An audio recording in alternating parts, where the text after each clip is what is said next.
Last Handful of Clover, a novel by Wess Mongo Jolley, read by the author.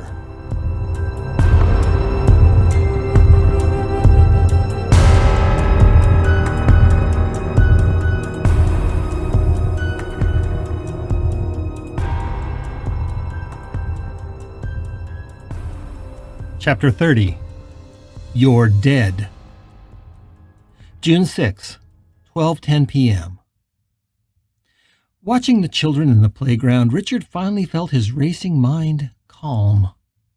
He had never had much patience for children, who would seem mostly to be a source of noise and chaos in a life that he liked to keep neat and orderly. But now he found some warmth in their laughter and frenetic activity. Among almost 24 others, there were a pair of what looked like twin boys on a teeter-totter, laughing as they tried to launch each other higher and higher into the air. A little girl with a doll was stacking blocks by herself under the tricky bars, and 2 boys were wrestling over a toy truck in the sandbox. But perhaps it was because the little girl on the swing was so silent and still amongst all that activity that Richard's gaze kept being drawn back to her. Unlike the other handful of kids on the swings, she was almost motionless. She just sat there, watching the 2 boys with their toy truck. As Richard and the little girl both watched, one boy wrestled the toy truck from the other, and they ran screaming and chasing each other around the swings before settling back into plowing pathways in the sand. The girl watched them with a strange expression. Something about the little girl seemed odd to Richard. Was it the pinched and almost angry look on her face? Or was it just the anachronism of the old-fashioned dress that she wore? It truly looked like a relic from a museum. It was not only ankle-length, but also had long sleeves all the way to her wrists. There was lace at the collar with a pattern of red woven into it. Richard squinted. No, that isn't a pattern. That looks like a spray of blood, as if she'd had a nosebleed earlier in the day. How strange that her parents didn't change her dress before sending her out to play. Based on the dress, she was likely the child of a fundamentalist couple, but even that seemed odd. Fundamentalist parents would seldom send their little girl out to play with other children in the park. Richard scanned the parents, looking to see a mother with similar long, plain dress or a man in a rough cotton tunic, but he could see none. The little girl watched the boys with the truck digging together in the sandbox. She watched them with that same sad expression, but now tinged with what looked like anger or disgust. That little girl, what is it about her? Why can't I take my eyes off of her?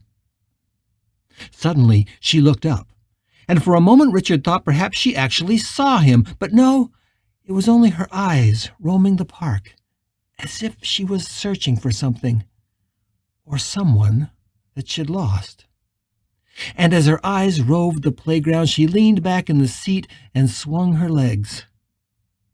At first, Richard wasn't sure what he was seeing, but then it hit him. The girl was leaning forward and back in the rubber seat the way children do to start swinging. She was using her arms and legs the way he remembered from his own childhood. It was an action that was as natural as breathing, and one that was built into the body memory of any child who had ever sat in a swing. But after 4 attempts, the girl stopped leaning back. She stopped pumping her legs, because the swing hadn't moved. Not an inch.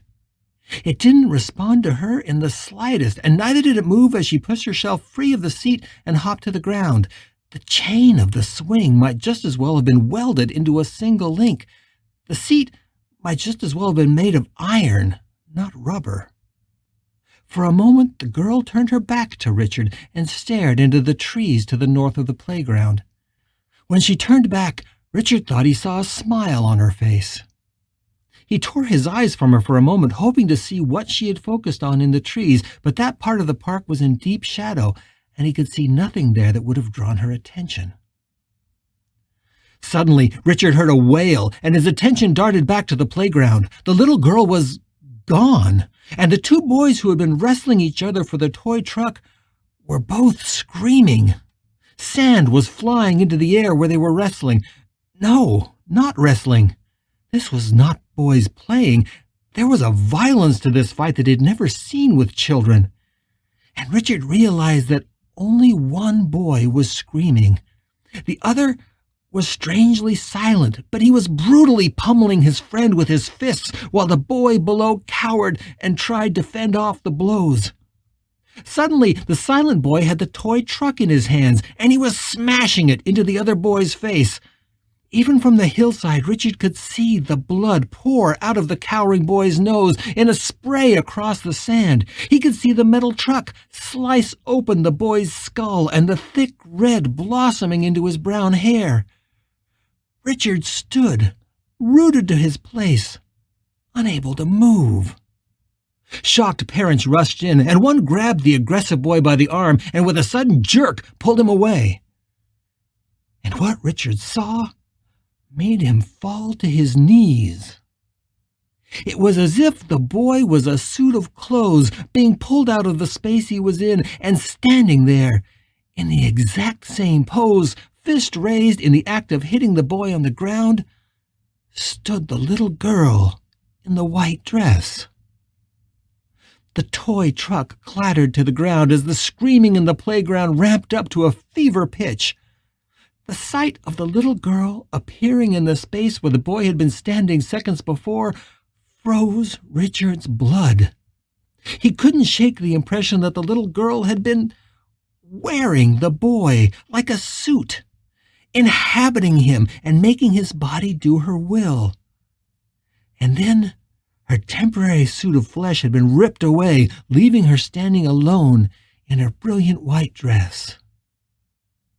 Both boys were crying now, and the injured boy was being cradled in the sand by his mother, who was screaming accusations at the other boy and calling for help on her phone. The attacker's mother, who had pulled her son away from the confrontation, was shaking her son with true terror in her voice. She was yelling, "Donnie, why did you do that? Why did you do that?" The little girl dropped her upraised arm and stared at the boy on the ground with a frightening intensity. His face was bloody and getting more so by the second as he wailed wordlessly against his mother.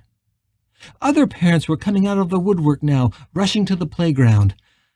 The little girl smiled, looking for all the world like any sweet, happy young girl who had just been given an ice cream cone. Richard finally broke his paralysis and began running toward the playground. He was shouting something, but he couldn't understand the words that he was saying. The little girl turned toward him, and he swore for a moment that her eyes were blazing red like coals of fire were embedded in her skull. She saw Richard running toward her. Richard only stopped when her eyes met his, and he saw such hatred, such malice there, that it took his breath away. He was standing just inches in front of her now, with screaming parents all around them. He reached out one hand, and it passed through the little girl as if she was no more substantial than smoke. Time stood still. Richard and the little girl's eyes locked together. Then she actually hissed at him as if she was a snake. He took a step back, and then she was running.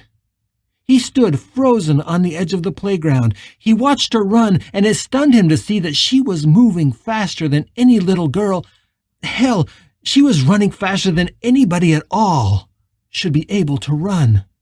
She was already halfway across the grassy hillside before he could shake himself free of his shock. Now he could finally hear what he had been screaming over and over. "You're dead! You're dead! You're dead!"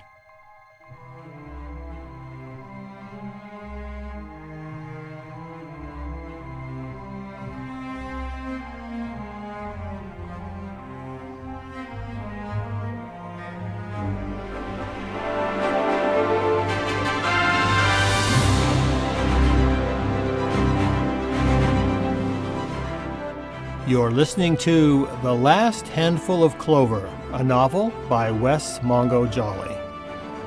If you're enjoying this audiobook, please consider supporting the author on Patreon. That's patreon.com/Wess Mongo Jolley. And for more information, check out the author's website at wessmongojolley.com. That's WESSMONGOJOLLEY.com. Thanks for listening and stay tuned for more episodes.